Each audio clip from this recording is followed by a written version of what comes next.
All spring and summer, I practiced with my bow, training for archery season.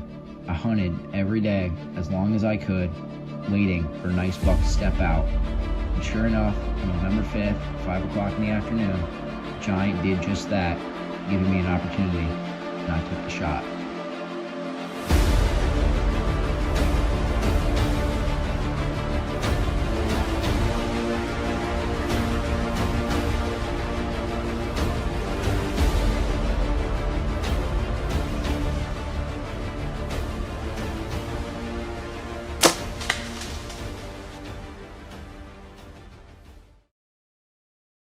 Alright, well it's the morning of November 5th. It's a calm, crisp, 28 degrees outside. High of 40 today. It's a Friday, but thankfully I got off for a teacher in service. So my dad's taking me out and we're hoping to catch some buck running this ridge line.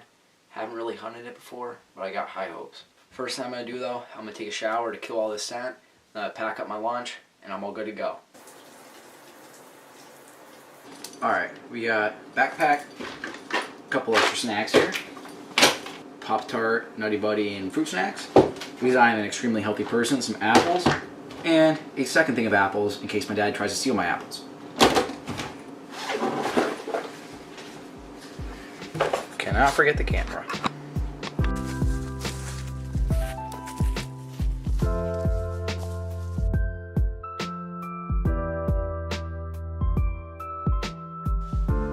Throughout the day, we had a few deer passing by. Nothing crazy, but at 9:15 I'd heard a couple turkeys fly down, so I just tried clucking my mouth, seeing if I couldn't get them in, because turkey season's open this time of year.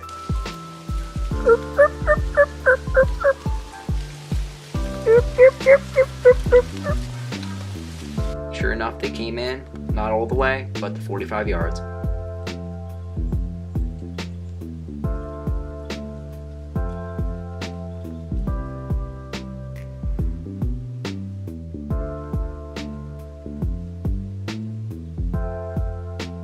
Throughout the whole day, we had squirrels running all over the place, but these two chased each other around a tree, which I thought was hilarious, and then they came and they ran right underneath my climber.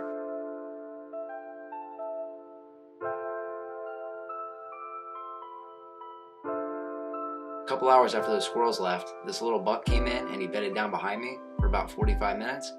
Then he stood up and he came walking down the trail at 12 yards. And he was going all smooth and just on low alert, and then all of a sudden, boom, kicks on to high alert. And he starts looking at something up back behind me. I take a glance and I can't see what it is, but I can hear something's coming. This little buck went back to just kind of nibbling and mosey on down the trail, but I heard something come crunching over the ridge. So I look back and boom, I see him.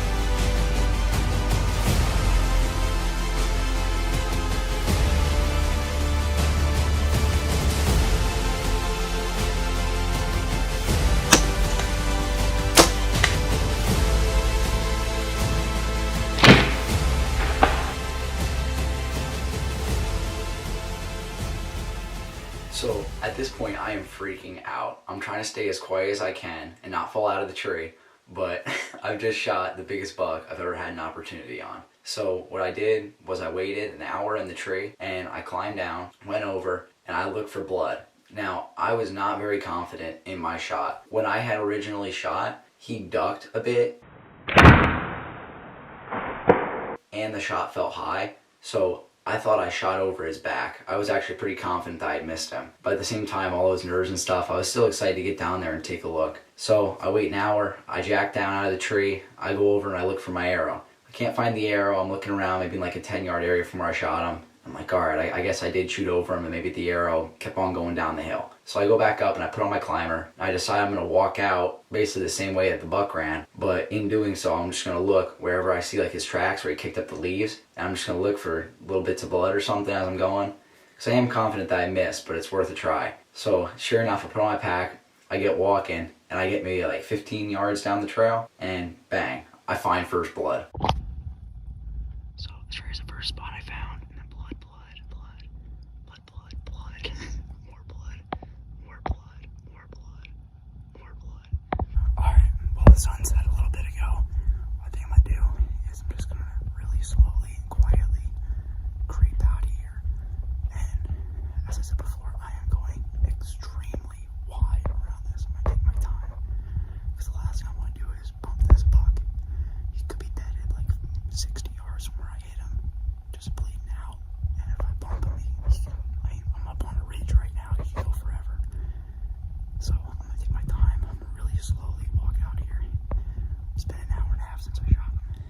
So after I got back into the house, what I did was I waited until midnight, which was 7 hours from when I had first shot him, and we went back out there and got on the first blood. We tracked him for 400 yards in a straight line downhill towards water, and the blood went from great to terrible. It just, as we went, it just got smaller and smaller until we were on like pin hairs. So at this point, it's 4 o'clock in the morning. We've been out tracking all night, and we figure, all right, we're gonna call it, and we're gonna come in with a dog the next day. So on Saturday, we have a tracking dog come in, and the dog looks around but doesn't have much luck. And because it was a hunting day on Saturday, we didn't want to disturb other people by doing like grid searches, so he backed out again. And then on Sunday there were 7 of us, and we all got online and just pushed out like huge sections of woods. We really did give it our best try. We searched for 3 full days for this buck. We had tracking dogs, a bunch of buddies over. We tried our best to find this buck, and I'm just kind of destroyed that I didn't get him, you know, because I practiced for hours this summer, like over and over and over, practicing and rehearsing just for when this big buck steps out,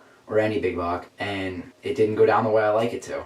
But every bow hunter understands how I feel right now. I'm all torn up about this. I've lost sleep. Come to find out, a day after I had my encounter with this buck, the neighbor got an opportunity and took it. It's a shame that I wasn't able to harvest this buck, but I am glad that another hunter was able to enjoy the experience. Congratulations. The only thing left to do now is get back out there and get after it. I could see another shooter buck, but if you guys are interested in seeing me hunt this archery season or rifle, or hit the like, comment, and subscribe. Stick around, because that kind of content's on its way.